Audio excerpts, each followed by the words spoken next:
Invité France Podcast rencontre entre syndicats et patronat à l'Élysée, la reprise du dialogue social par Florent Guignard. Micro RFI 3 organisations patronales et 5 centrales syndicales représentatives se sont retrouvées mardi matin à l'Élysée pour renouer le dialogue social et faire le point sur l'agenda social de la rentrée.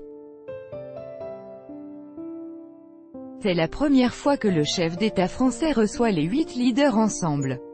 L'analyse de Stéphane Sirot, historien, enseignant à l'université de Cergy-Pontoise et spécialiste du syndicalisme et des relations sociales.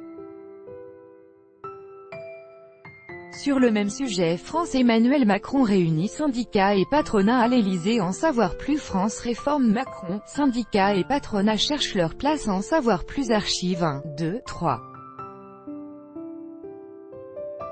Suivant, dernier, collaborateur violent d'Emmanuel Macron, ouverture d'une enquête. La justice française a ouvert une enquête préliminaire suite à la diffusion d'images montrant un collaborateur du président Emmanuel. Coupe du Monde 2018, les attentes des clubs amateurs. Alors que la France célèbre encore la victoire des Bleus au Mondial 2018, les clubs amateurs espèrent pouvoir bénéficier de cette liesse victoire de l'équipe de France à la Coupe du Monde à l'occasion de la victoire de l'équipe de France, dimanche 15 juillet, RFI, en édition spéciale, reçoit Pascal Boniface, directeur. Pourquoi 19 000 postes de médecins sont non pourvus?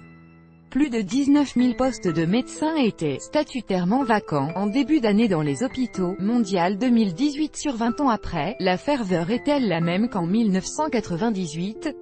Il y a 20 ans, le 12 juillet 1998, l'équipe de France de football remportait la première Coupe du Monde de son histoire. Ce dimanche, les Bleus de Didier, patronat et syndicats tentent un front uni contre l'événement est considéré comme exceptionnel. Une réunion rassemble les 8 principales organisations syndicales et patronales. 1, 2, 3. Suivant, dernier plus grand que